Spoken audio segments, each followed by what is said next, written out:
Com flores não se ganha guerra não, pessoal. Quando se fala em armamento, quem quer a paz, se prepare para a guerra.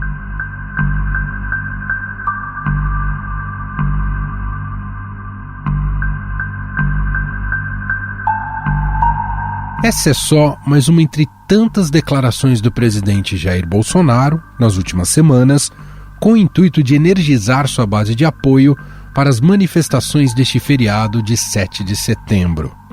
Esse áudio em específico foi tirado de uma cerimônia de entrega de medalha para militares. O que vem assustando, desde o princípio, é o teor antidemocrático da mobilização. Eles vão receber um documento assim: vocês têm 72 horas para aprovar o voto impresso e para tirar todos os ministros do Supremo Tribunal Federal. Não é um pedido, é uma ordem. Vocês vão ter uma ordem. É assim que eu vou falar com o presidente do Senado. Isso é uma ordem. Se vocês não cumprirem 72 horas, nós vamos dar mais 72 horas, só que nós vamos parar o país. E se em 30 dias eles não tirarem aqueles caras, nós vamos invadir, quebrar tudo e tirar os caras na marra. Pronto. Essa declaração do cantor Sérgio Reis circulou em grupos de mensagem de apoiadores do presidente. A ameaça feita pelo artista supostamente teria apoio de caminhoneiros e agricultores do país. Por conta do áudio, o cantor foi alvo de mandados de busca e apreensão da Polícia Federal. A determinação foi feita pelo ministro Alexandre de Moraes. Além de Reis, o deputado bolsonarista Ottoni de Paula também está sendo investigado por incitar nas redes sociais a população a praticar atos violentos e ameaçar a democracia. Em resposta às ações de Moraes, Bolsonaro apresentou um pedido de impeachment contra o ministro do Supremo, o que foi rapidamente repudiado pelo STF. Em solidariedade a Moraes, partidos, entidades e outros poderes emitiram notas reafirmando o compromisso com a manutenção da democracia. A ousadia política do presidente não teve vida longa. Rodrigo Pacheco, presidente do Senado, arquivou o pedido de impeachment por falta de justa causa. De modo que, como presidente do Senado, determinei a rejeição da denúncia por falta de justa causa, por falta de tipicidade e o arquivamento do processo de impeachment. Logo após a ação da PF contra bolsonaristas, Bolsonaro voltou a falar dos protestos. Afirmou que irá participar, mas só pode fazer algo se a população desejar. Pretendo usar a palavra, não é uma palavra de ameaça a ninguém. Estaremos em São Paulo fazendo a mesma coisa. Pode ter certeza, vamos ter uma fotografia para o mundo do que vocês querem. Exatamente. Eu só posso fazer alguma coisa se vocês assim o desejarem. Os movimentos na internet também ganharam força após a prisão de Roberto Jefferson, no último dia 13 de agosto. Essa prisão é resultado de uma investigação que apura a participação de Jefferson em uma milícia digital que atenta contra a democracia. Além disso, o ex-deputado e presidente nacional do PTB foi acusado pela Procuradoria-Geral da República por incitação ao crime e por homofobia. Nas redes, os bolsonaristas dominam a discussão sobre o 7 de setembro. De acordo com o levantamento da Bytes, das 100 mensagens sobre o dia com mais recirculação no Twitter, 97 são publicações de endosso aos atos. O discurso do presidente também é replicado e infla ainda mais as manifestações nas redes. Na cidade de Uberlândia, interior de Minas Gerais, Bolsonaro chamou o 7 de setembro de uma oportunidade. As oportunidades aparecem. Nunca uma outra oportunidade para o povo brasileiro foi tão importante ou será tão importante quanto esse nosso próximo 7 de setembro. Entretanto, a maior preocupação das autoridades está sendo a participação de policiais militares da ativa nos protestos, ato que é considerado ilegal. O Estadão apurou que policiais militares têm ajudado a impulsionar as manifestações em pelo menos 6 estados. E também revelou que Alexander Lacerda, comandante da Polícia Militar em Sorocaba, interior de São Paulo, convocou amigos em redes sociais para o ato bolsonarista. além de fazer ataques ao STF em sua conta. O coronel, à frente do Comando de Policiamento do Interior, comandava tropas com mais de 5.000 homens. Após a reportagem, ele foi desligado do posto por indisciplina. Informação confirmada pelo próprio governador de São Paulo, João Dória. E foi afastado nessa manhã das suas funções na Polícia Militar o coronel Alexander Lacerda, que atuava no comando de uma das unidades da Polícia Militar, por indisciplina. Aqui no estado de São Paulo, nós não teremos manifestações de policiais militares na ativa de ordem política. No último dia 23, governadores, incluindo João Dória, se reuniram para debater, entre outros pontos, a defesa da democracia e a escalada da crise entre os poderes. O receio dos políticos é a participação desses militares e até de manifestantes armados nos protestos.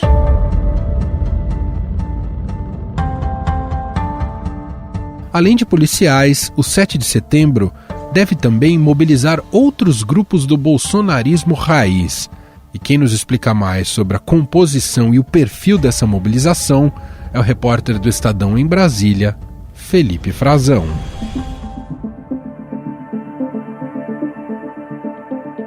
Olá, Frazão, como vai? Olá, Emanuel, prazer conversar com você. Frazão que antecipa a sua participação aqui, porque depois tem Poder em Pauta ao longo dessa semana, então ele vai voltar ainda aqui neste podcast. Mas, Frazão, o que a gente queria te ouvir hoje, amanhã, então, muita expectativa em relação às manifestações, né, do 7 de setembro, expectativa por vários motivos, né, pelo teor dela, o que pode se suceder, quantidade de pessoas que vão estar nas ruas. E aí queremos te ouvir, Frazão, o que foi possível mapear em relação ao perfil dessas pessoas que estarão presentes amanhã em apoio ao Bolsonaro e essas pautas de teor antidemocrático, hein, Frazão? Pois é, Manuel, é curioso isso que você falou, né? Tem sido feita uma avaliação aqui em Brasília justamente sobre o perfil dessa manifestação. Para muita gente, inclusive do governo, será uma manifestação para convertidos, para os já iniciados, para os já bolsonaristas. E aí tem alguns grupos que a gente percebeu ao longo do mês de agosto como um todo, né? E mais especificamente nas últimas semanas, que estão prometendo uma mobilização muito forte para amanhã. Um desses grupos são os policiais militares, né? Que inclusive o Estadão trouxe em primeira mão as manifestações de policiais militares da ativa, né? Convocando, houve o caso de um coronel em São Paulo, e também os policiais militares da reserva, convocando uma concentração para frente dos batalhões da polícia, do 1º Batalhão de Choque, aí em São Paulo. Esse é um grupo muito singular. Depois houve até nacionalmente manifestação de uma associação que representa os militares, policiais militares, né, que a gente está falando, é bom deixar isso claro, no Brasil todo, e eles também incentivaram a manifestação de policiais, tanto da ativa quanto da reserva, o que é um problema, já que a manifestação política, ainda que a pessoa não esteja de serviço, né, o cidadão que é policial militar, ele tem uma vedação a esse tipo de participação em ato político. Não pode, é proibido nos diversos regulamentos disciplinares dos militares. E isso está acontecendo. Também vamos ver, certamente, uma base do presidente Bolsonaro junto aos militares das Forças Armadas. O clube militar, que é o mais notório, que reúne pessoal da reserva e reformados das Forças Armadas, também incentivou, fez convocações. De outro lado, a gente tem, entre os civis, Emanuel, a base conservadora do presidente ideológica, certamente vai estar presente. Eles prometem uma manifestação pacífica, porém há um grande temor, né? Tem um outro segmento que são os cristãos. E aí eu vou chamar de cristãos, mas quem está em peso, Emanuel, convocando, são lideranças evangélicas, neopentecostais e pentecostais também. Algumas igrejas, não todas, mas algumas igrejas muito significativas, como vários líderes da Assembleia de Deus, que prometem estar na Avenida Paulista amanhã às 14h, junto do presidente Jair Bolsonaro. Houve também alguns padres convocando, alguns padres que são mais conservadores, padres católicos, mas no fim da semana passada, a presidência da CNBB fez um manifesto pedindo que as pessoas não caiam no conto de atacar o poder legislativo, nem o poder judiciário, porque isso é prejudicial à democracia e dá margem ao totalitarismo. Então, a gente vai ver hoje um pouco com tudo, né? Não podemos nos esquecer também de caminhoneiros e ruralistas. Verdade. Esses dois estão também mobilizando bastante, inclusive alguns produtores rurais de peso estão convocando a manifestação e há um risco, sim, monitorado pela inteligência, que, claro, ninguém sabe ainda qual vai ser a extensão do que vai ocorrer amanhã. Bom, você até citou a participação do presidente. Como é que vai ser? O que está previsto, Frazão? Ele estará aqui em São Paulo? Ele prometeu estar. O governo federal faz, Emanuel, desde o ano passado, uma espécie de ato de 7 de setembro, do Dia da Independência, reduzido. Não há aquele desfile militar em Brasília e nas principais capitais. O presidente convocou para uma cerimônia de hasteamento da bandeira e tem uma mini parada militar, uma exibição pequena com alguns destacamentos que fazem a própria segurança, né, os batalhões que já atuam aqui na esplanada dos ministérios vão fazer isso no Palácio Alvorada, lá na residência dele. Em frente à residência tem as bandeiras, né, e haverá esse hasteamento às bandeiras. Os ministros todos de Estado foram convocados também. Geralmente comparecem os comandantes das Forças Armadas, costumam comparecer autoridades dos 3 poderes também. Essa é a atividade oficial do presidente da República. Porém, Emanuel, ao longo das últimas semanas, inclusive nas lives, em alguns eventos públicos, em palanques oficiais do governo, inauguração de obras, lançamento de obras, ele fez uma convocação dos ministros para que o acompanhem. Isso está causando um certo constrangimento, né? Não se sabe ainda quais de fato vão ou não, vários planejavam não ir, não gostam desse tensionamento com os demais poderes e queriam evitar, porém o presidente os chamou. E há um temor de que o presidente os arraste depois lá do Palácio da Alvorada para a esplanada dos ministérios, porque ele já disse que vai passar num ato de manifestação aqui em Brasília. A esplanada dos ministérios vai ficar reservada para os manifestantes pró-governo, bolsonaristas. Então ele já disse que vai passar aqui de manhã, depois de sair do Alvorada, e que de tarde vai pegar o avião presidencial. Eu apurei também que está tudo mobilizado para que isso de fato aconteça, e vai para a Avenida Paulista. Ele disse que vai chegar por volta de umas 3h30 da tarde para falar com o povo. E aí, a ver que ministros de fato vão acompanhá-lo. E também quem estará no seu entorno, né? Certamente algumas figuras mais ideológicas do governo vão aparecer, provavelmente o filho dele, Eduardo Bolsonaro, mas nem todos. Ainda havia uma dúvida se o próprio Flávio Bolsonaro apareceria ou não. A conferir. Muito bem. E para a gente finalizar, Frazão, o que você tem aí, se apurou, em relação especificamente à segurança em Brasília, né? Já que um dos principais alvos da manifestação é o Supremo Tribunal Federal. Há algum risco aí em relação à segurança dos edifícios? O que está previsto? Eles sempre reforçam, né? Nesses últimos atos, né, de uns tempos para cá, Emanuel, acho que se a gente puder tomar ali, desde o impeachment da ex-presidente Dilma Rousseff, sempre que há uma manifestação, uma mobilização, eles isolam, né? E isso tem sido até colocado como algo fixo, permanente. As grades no entorno dos edifícios públicos que não haviam há algum tempo atrás. E essa segurança dos edifícios, no caso do Supremo, por exemplo, tem uma segurança própria, predial, do Supremo Tribunal Federal. Tem uma coordenação de segurança predial e dos ministros, que inclusive é chefiada por delegados da Polícia Federal, que auxiliam e tem a sua segurança privada, é uma empresa contratada. O que também ocorre é a segurança dos demais edifícios, alguns deles também com segurança própria, né, particular, paga pelo Estado, mas são guardas patrimoniais, por assim dizer, e também a segurança de alguns prédios da esplanada, como o do próprio Palácio do Planalto, é feita pelas Forças Armadas. Muito bem. Felipe Frazão, repórter do Estadão em Brasília. Muito obrigado pelas informações, Frazão. Um abraço. Obrigado, Emanuel. Um abraço.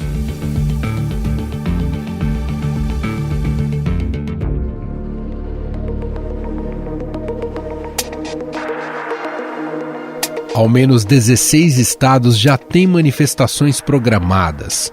Além da defesa do presidente, organizadores dizem que irão propagar ideias do campo bolsonarista, inclusive temas já superados pelo Congresso, como o voto impresso e o pedido de impeachment de ministros do Supremo.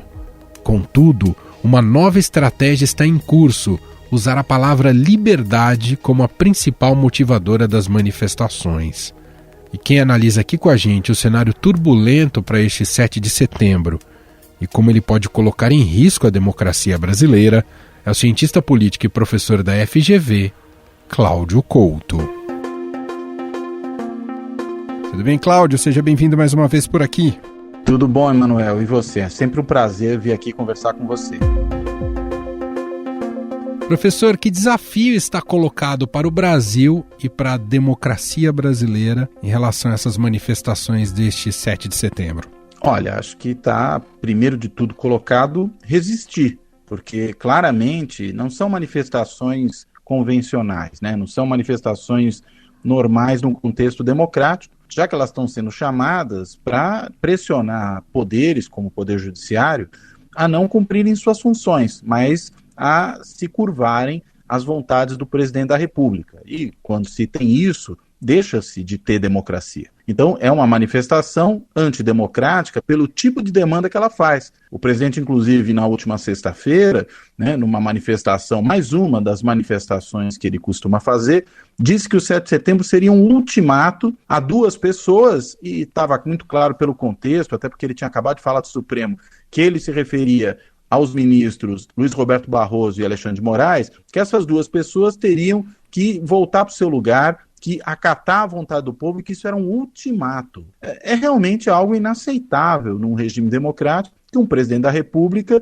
utilize uma manifestação dessa natureza para tentar impor o seu capricho, a sua vontade ao Poder Judiciário.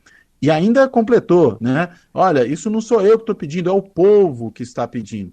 A gente sabe que, na realidade, ele transfere responsabilidade por aquilo que ele pretende fazer a isso que ele chama de povo, e tenta também dizer que povos são aqueles que lhe apoiam, que vão à rua e que estarão na rua lhe apoiando no 7 de setembro. O povo não são os que, porventura, possam estar na rua no 7 de setembro contra ele. Na verdade, quando ele diz que o povo é que vai dar esse ultimato, o que ele está querendo dizer é que ele está dando esse ultimato e transferindo para esse povo abstrato, esse povo fictício que ele cria, a responsabilidade. Cláudio, qual que seria o pior cenário para amanhã? Olha, acho que o pior cenário é um cenário de violência, né? De que essas manifestações, para além do seu conteúdo, né, do seu conteúdo de natureza antidemocrática, elas descambem para algum tipo de ação violenta.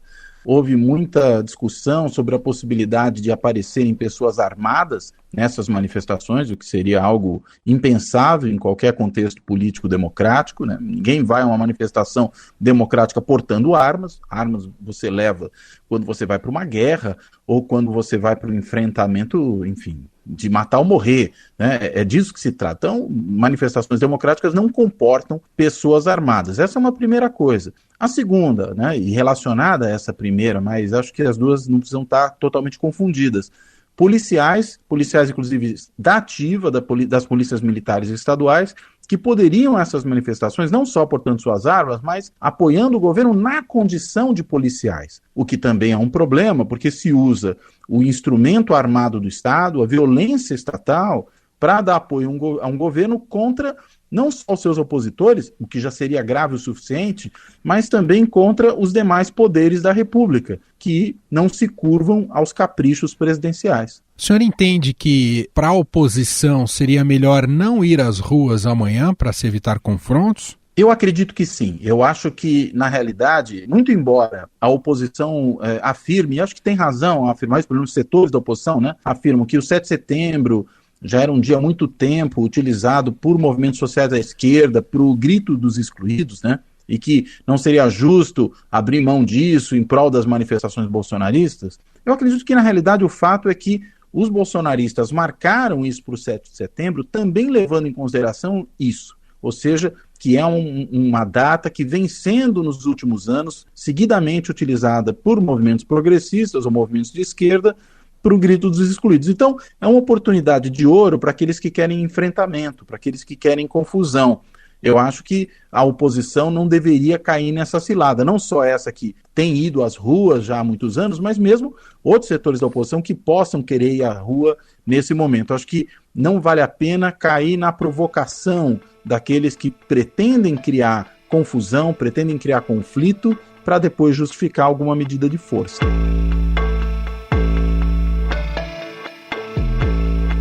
A despeito do teor antidemocrático das manifestações de amanhã, a depender do tamanho da mobilização, da quantidade de gente nas ruas, o que pode trazer politicamente para Bolsonaro se muita gente for às ruas amanhã, Cláudio?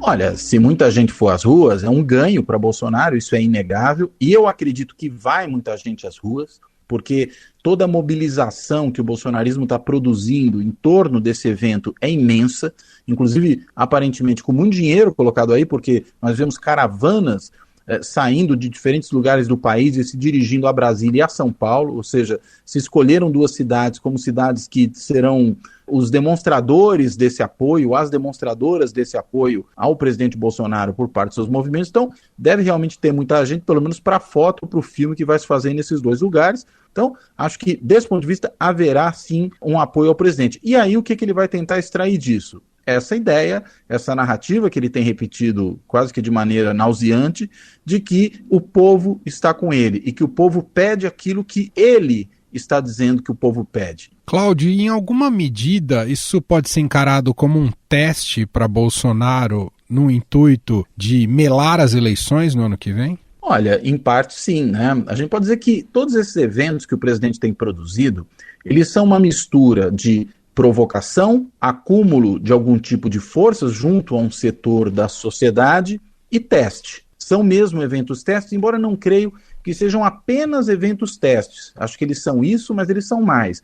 Eles são formas de se ir ganhando terreno, de se produzindo um tensionamento, um clima cada vez pior, de fazer com que os radicais se tornem cada vez mais radicais e cada vez mais aderentes às preferências do presidente da República. Então, acho que ele tem essa dupla função. Ele testa, mas ele produz avanços nessa tentativa que o presidente faz de solapar as instituições democráticas no país. Hoje o senhor seria capaz de olhar para o Bolsonaro e dizer que ele vai disputar as eleições normalmente em 22?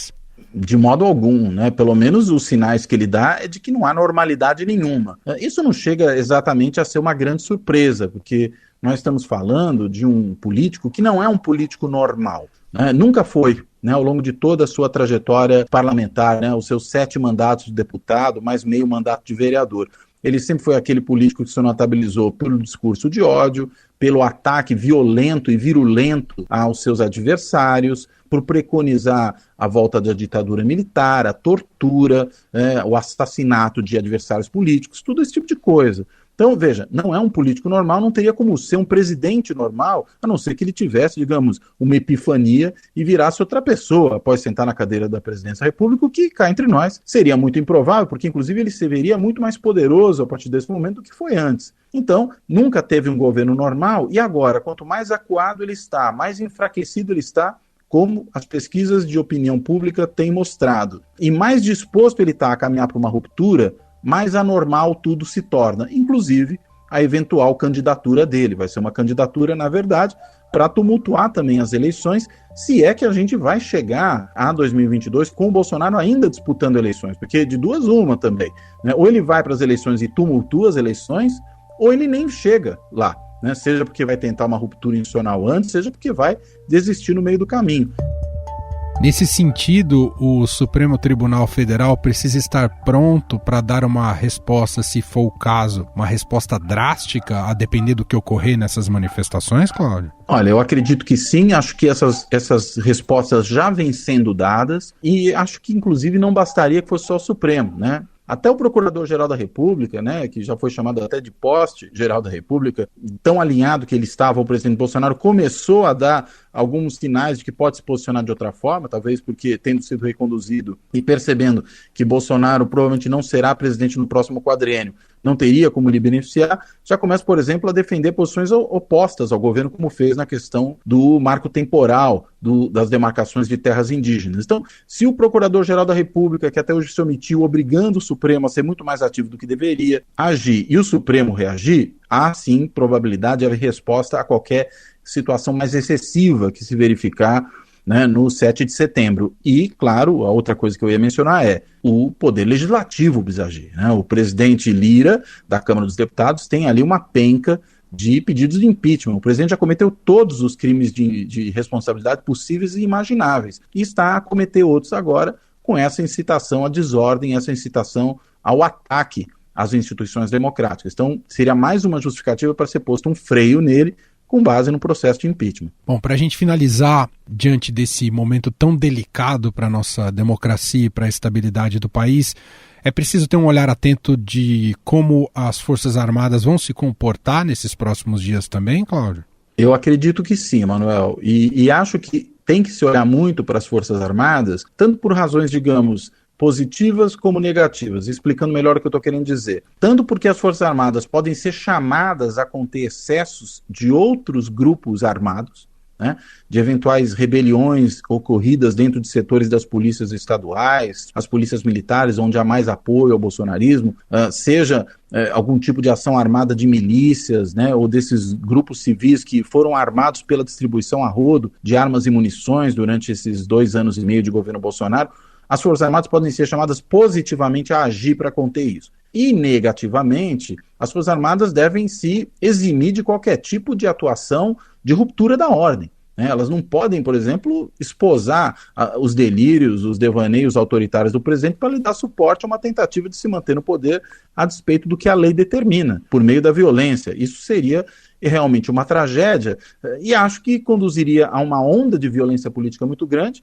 Não creio que é um regime autoritário sustentável, acho que não há condições objetivas para isso, tanto internas ao país como externas, naquilo que se refere à comunidade internacional e à maneira como a comunidade internacional lidaria com o Brasil nessa situação. Então, espero que as Forças Armadas se eximam de qualquer tipo de aventura junto com o Bolsonaro e, ao mesmo tempo, se necessário for, que sejam capazes de conter ações de grupos armados que possam visar produzir desordem e ruptura da democracia. Nós ouvimos o cientista político Cláudio Couto, professor da FGV, mais uma vez gentilmente aqui atendendo a nossa reportagem. Muito obrigado, viu, Cláudio? Obrigado, Emanuel. Prazer falar com você. Pena que num cenário tão funesto como esse que nós estamos vendo agora pela frente.